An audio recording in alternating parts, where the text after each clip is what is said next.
doing most talking, which is not uncommon for me, but I want people to put their input in as well.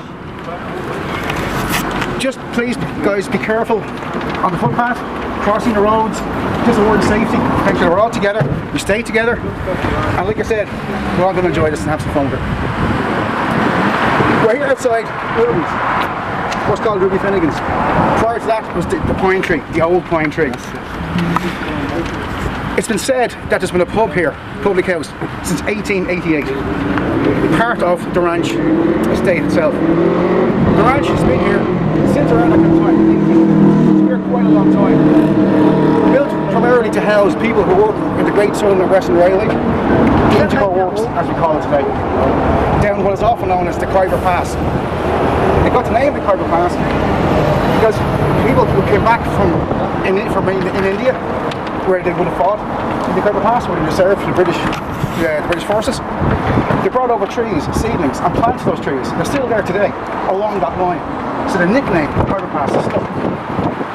The ranch, a bit unusual calling it a ranch. Word is that way back in the day when it was being built, a visiting American said, because of the amount of cattle that was around here, being heritage food, they were going to have a ranch back home in Texas. Locals love the name, it's stuck, and it's been there ever since. This is the oldest part of Ballyfermot, or at least Dublin 10. Some say it's Ballyfermot.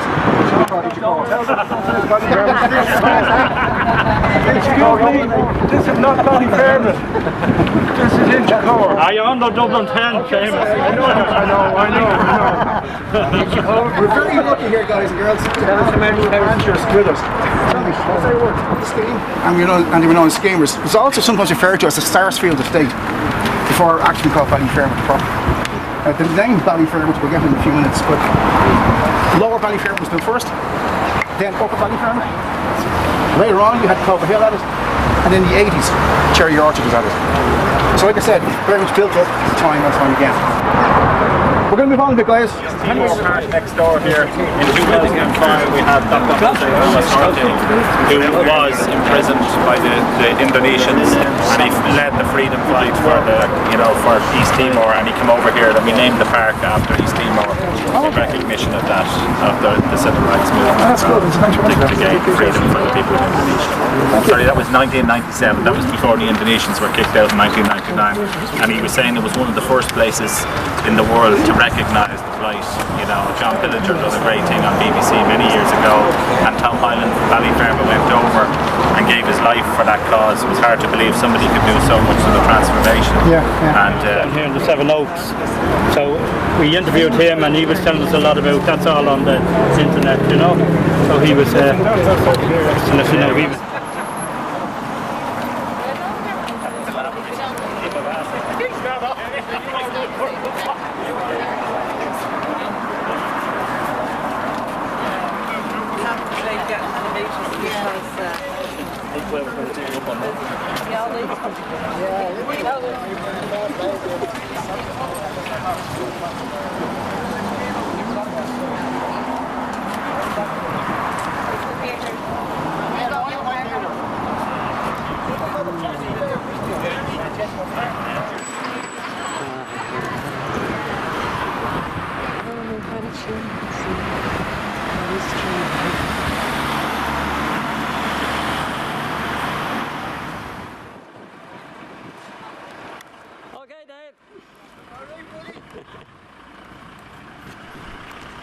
Okay guys, Ballyfermot, 1948. The lands were first acquired around the 1930s to address the housing problem in Dublin. The tenements, the slum housing, collapsing, falling down. There are some reports saying that the conditions in the trenches in the First World War in France were better than the conditions people were living in Dublin. So something had to be done. But Ireland was only a free state a couple of years at that stage. So looking for funds, looking for how to do things, wasn't easy. 1948, we'd just come out of the Second World War. Europe, in ruins, still licking its wounds since then. In England, in London, King George VI had just opened the 14th Olympic Games after a gap of 12 years. At those games, Ireland had 83 participants, 83 athletes, if you will, went over. Areas of bowling, swimming, athletics. 1-1, Letitia Hamilton won a bronze medal for art. Now, art was an Olympic sport back in those times. All this is the backdrop of massive unemployment. You can imagine the end of the Second World War. Massive demobilisation of troops. Nowhere to go, nothing to do. So areas like Ballyfermot, Crumlin, Walkinstown, Finglas, Cabra became really, really important to people. They became important for housing, they became important for socialising, they became important for education. As we're going to see in a little while, the massive school complexes that we have built in Ballyfermot. The name Ballyfermot, we often refer to it as Ballyfermot, Dermot's town, going back to Dermot MacMurrough. Dermot MacMurrough, back in around 1160 or so, was king of Leinster. As king of Leinster, he lost lands. He lost lands, they say, to Rory O'Connor, the High King of Ireland. Some say it was a gambling debt. We'll never really know. To get his lands back, he enlisted the help through King Henry II of Strongbow and the Anglo-Normans, or the Welsh Normans if you like. They came over. When they did that, they disposed the Vikings from Dublin, which possibly gives us another name for Ballyfermot. Thor, their god of war. Towerstown, Ballyfermot. It's a possibility. We'll never really know. But we do know the name has been on the books since around the year 1212. Ballyfermot has seen a lot of action in its time. There's movement through Ballyfermot and through these areas since the end of the last ice age, which is about 14,000 years ago. One of the eskers, which runs to the west all the way through to Galway, goes under the California hills, which we're all familiar with, I'm sure, and which you're going to see in a little while. All right, guys, just across the road, Markievicz Park, named after the Countess Markievicz herself. Most known for her exploits in 1916. She was a major in the Irish Citizens' Army under James Connolly, and she served at Stephen's Green and the Royal College of Surgeons under Michael Mallon. She's quite a character, Markievicz, and we're quite lucky to have our park over here. But we are lucky. Previously, we had the painter's hut down here. It's now gone, unfortunately. We would have had a stew house or a soup house down there. Many people remember that. I've heard people tell me that going in, there were long queues. There was a lot of bustling, hustling going on. You know, it was a very busy kind of place. The idea was you brought in your own pot, your own container, whatever you had. They would fill it with whatever food was available in the day, and it was taken home. An indication of what was going on in Ballyfermot at the time. On the one hand, we have a lot of building going on. We have the houses being built. Like I said, it started in 48. By 53, there were no buses back then, so it was easier. By the mid-50s, they were building schools, we were building monasteries, we were building churches. That would lead you to think maybe there's money in the area, but not necessarily. Many of the fathers had to travel to England to get work and send cash back over here.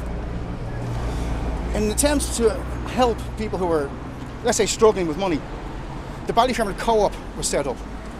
It was a branch of the Inchicore Co-op, which is working down near the Inchicore Works and working very successfully. They tried to set up a number 41 on Deasy's Road, not too far from us over here. They set up, they employed a shop manager, they employed sales assistants, save money on their shopping. There were local shops, but they're charging extraordinary rates for anything they sold.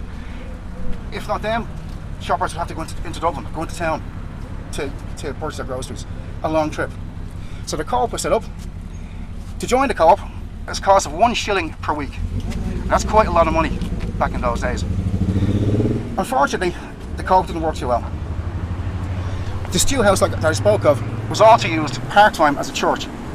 And from the pulpit, the priests would preach, do not support this co-op. They told people not to go there. That's a possibility. That's what they told them, yeah? Communist. So unfortunately the co-op didn't work very well. Later on, we would have our first ever supermarket in Ballyfermot, and we're going to pass it by in a little while. It was the Elephant Supermarket up on Blackditch Road. And I think we have a former employee somewhere. Sorry? Did you work there? Who, me? Yeah, you. Sorry, I wouldn't listen. I wanted to. No, I'll get to that again. Don't worry. They would have built the monastery first, back down just behind us. That would have been around 1952, give or take. The brothers would have stayed there.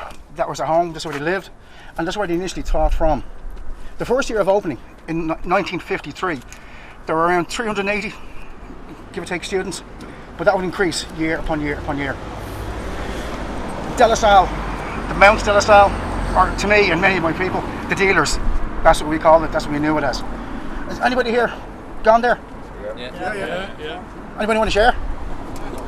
Scars. Give us a story. No scars. Well, I was a brutal student, and you know, I know many people had very happy memories of their education. I'm not one of them, so I would have suffered a lot. And I'm being honest with you, in the day that's in it, I would have been bullied, and including from students and also from some teachers, not all of them. And I've other happy memories as well. So I suppose a mixed lot. John Baptiste La Salle, and he's the patron of schools that up to the time that he got involved in education in France mainly, there was no such thing as more people going to school in a classroom. It was always in private houses, and so he was the first to bring in training for teachers as well as schools for students. After all that's after being said, it's great that everybody has memories to share. Now, like the other gentleman there, some of us had a good time, some of us didn't. One of the main brothers that we used to love getting was a brother Damien. If anyone remembers him, well and good, because when you went into his class, you opened up your book at whatever page, whatever he said, and then he fell asleep for a half an hour. And when he woke up after 45 minutes, he'd say, "Now boys, it's question time." And of course, none of us done anything. So hell was paid for those that didn't know. I mean, obviously he knew the content of the book, but we were flinging papers at one another and whatever and all this sort of the usual kids thing to Put do. their feet in there. They were there as kids. They appeared in there, and there was many stars then after that. Ronnie Kennedy, who led the band, and Daniel O'Donnell band. We had Roach that died there, only from the Arrows. You know what I mean? When you think of them all, like, and they all learned their trade in there. I know if Johnny Mitchell has who was a blind man down the ranch.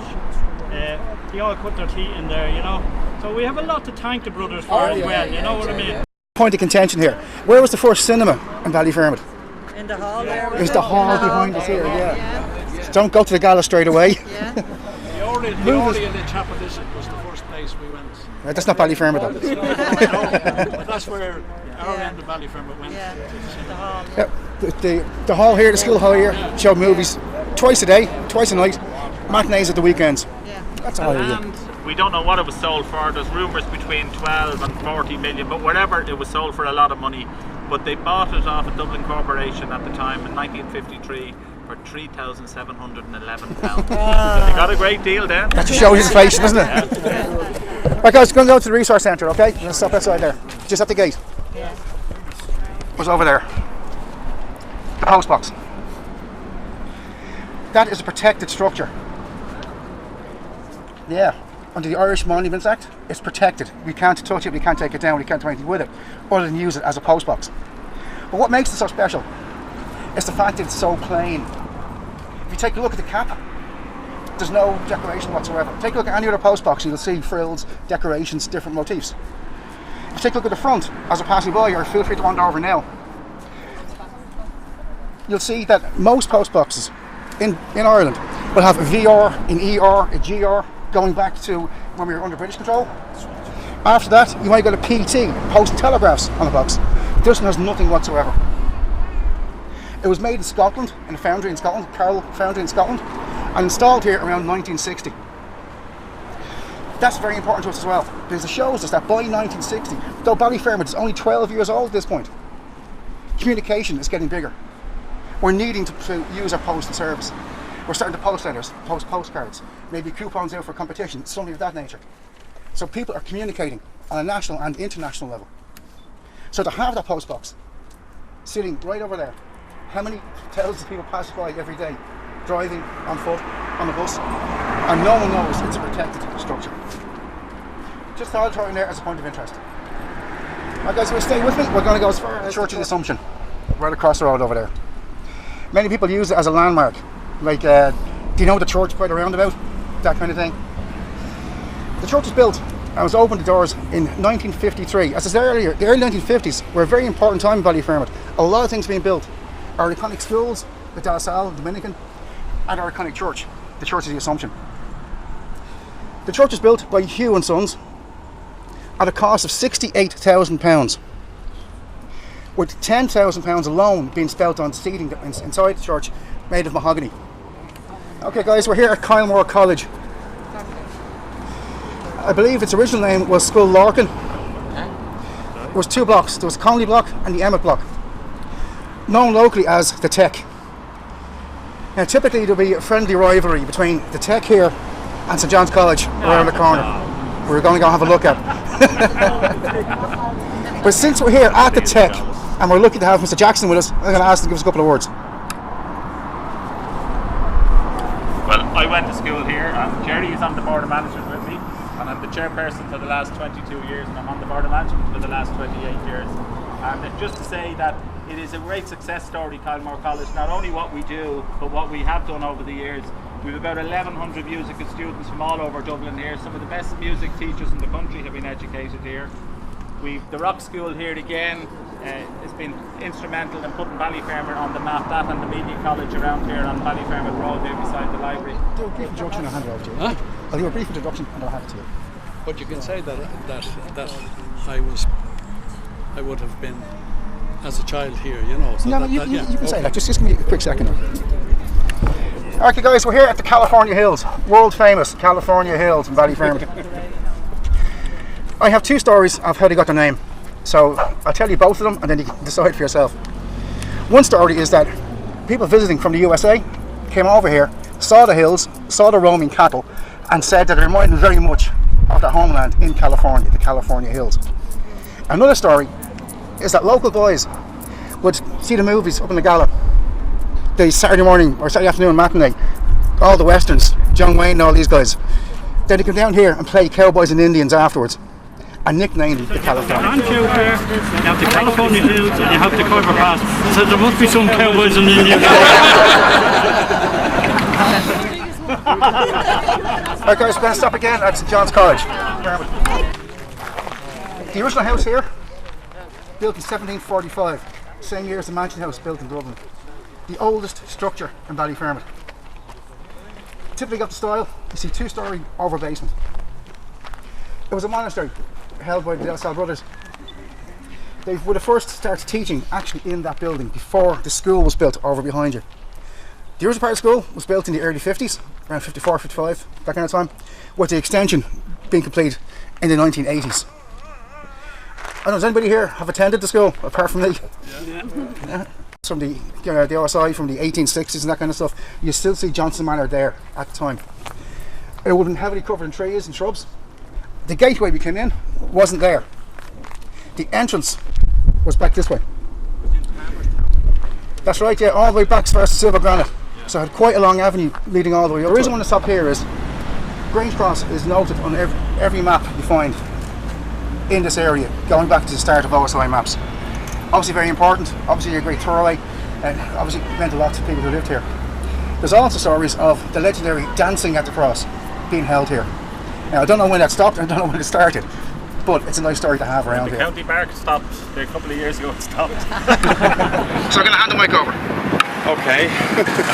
No pressure. I seen some stuff on Facebook, some people slagging off Dirty Aggie, like, you know, and I thought she was getting a lot of bad press. So a bit of a genealogy story on it, and I posted it then on the Ballyfermot Facebook pages. Nobody had nothing bad to say about the woman anymore. All the comments are very positive now, like, you know. I heard now years ago. Yeah. She used to have all loose cakes, you know. Yeah. And the lads used to say when we were all young, you know, God, the cakes are lovely, the food is lovely there, you know. Kind of joking to say, yeah, well, 200 fries couldn't be wrong, you know. That was a bit hard, you know. We're now at the site of Ballyfermot Castle. It's a former graveyard here as well, as we've been discussing now the last couple of minutes. It would have went down here. Standing on it. Standing on it. It was also the site of St. Lawrence's Church. We usually have a church beside a graveyard. St. Lawrence's was here. Now we spoke earlier on about this being Lafaunia Park, named after Joseph Sheridan Lafaunia and Lafaunia Road. It's said that it was this site that gave him the inspiration for one of his novels, The Church by the Graveyard. Go on, Joe. Just for the story, yeah. Go on, Joe. Hello, yeah. I got back to 1966. The alarm go off now. I go back to 1966. First of all, I was born in Ballyfermot in 1954 from Spittle Park, which is not too far up the road. I just live here at the moment. Well, I remember coming here when I was 12 in 1966. It was the 50th anniversary of the Easter Rising, and all the schools had a big thing going on. They had to go out and say the proclamation in Irish. And me being in school, I was dyslexic. I couldn't read nor write until I was about 17. But I sneaked over here today to having the proclamation on in the school. And we sneaked over here and we were talking about dirty eggs. We bought sweets and dirty eggs and snow cakes. And I think we robbed a bottle of lemonade out the back of the truck. We came in here, there used to be the laneway was here, there was a big wall here. And the graveyard had a big high wall going around it. There was a big hole in it where you could just walk right in. And there was all big headstones up this height. But it was really scary, and if you were a kid at 12 years of age, it was ideal to go to a haunted place, you know. But great memories, great fond memories of playing here during the day, even though we only came from Spittle Park. But it was a long walk down to play here all day. But there was great stories, and then around in the 70s, I think, I was down here one day in the 80s, and I seen the JCBs digging her all up. I nearly had a heart attack because I love my Ballyfermot as well, I love my history. And they were building this place here, 7,000 as they call it. But they just squashed all the graves, put all the soil into lorries and off it went. They never kept the gravestone around. They said there was nobody of significance buried here. I happen to know there's a little child buried in here from Ballyfermot. So that's my little memories of Ballyfermot. Was that 1980, was it? Around the 80s. So it was a place that anyone that grew up in Bally or played in the graveyard, it was part of their heritage on the way to the canal, you know. Well, it was just great memories to have. It's gone now. Guys, the last thing I want to have a quick chat about. We spoke about Killeen Road and its meaning going on from Lafaunia Road. Where Semper used to be, up that direction, where we had the bridge going over the railway tracks. Does everybody know the bridge over there? Yes, the Crooked Bridge. The Crooked Bridge. Well, it's said that the last action taken in the War of Independence was at that bridge. It would have been in July in 1921. Cormac O'Connor from Inchicore. 1922. 22? Yeah. That's the Civil War. Was that the Civil War? Was it? Yeah. Was that the 1921? 21. Yeah. The action taken was from the Great Southern and Western Railway. A train carrying British troops was travelling through. Its destination was the Curragh. O'Connor and his men managed to slow the train down. Now, I'm not sure if they actually stopped it, but part of that planning was they greased the tracks so the train wouldn't have any traction. So it had to at least slow down getting to the bridge. They had old sacks soaked with paraffin and petrol. They threw on top of the train and set alight. So set the train ablaze. But one of the most interesting features, if you like military history, it's the first recorded use we have in this country of the use of the Thompson machine gun by Irish volunteers against British troops. So they started raining fire into the train itself. O'Connor is said to have been broken-hearted afterwards because of his great efforts, the great spectacle that was the burning train, that was the killing of British officers, which he didn't kill very many. It never made it into the headlines, never got to the newspapers. Because, as the noble soldier will tell you, peace broke out. The truce was signed shortly afterwards. It's said this was a defining moment because the British realised there's no way they can beat the Irish forces in a guerrilla warfare on their own terms. It's just impossible, we can't do it. They were extremely brave men. Collins and his group realised we don't have any bullets left. We've no ammunition, we can't keep on fighting. But the British didn't know that. So Collins played it cool, he played it well. And without the aid of De Valera, who was off raising funds, and he would have been the man to talk to, he would have been the guy to negotiate. Collins, Arthur Griffith and those guys went over to England and they eventually signed the 1921 Anglo-Irish Agreement, which eventually gave us our free state after the Civil War, which happened later on. Dave was just telling me today you got good news, he's going to Maynooth next year to do this. And I want to congratulate him on that. And his guided tours that he's going to be doing around Dublin. So if you ever hear of him, that's the man that's going to be doing the guided tour. I want to thank him for this. I think there was great knowledge there and it was well researched. Very good. Thanks very much. Fair play to you. Did you ever think of going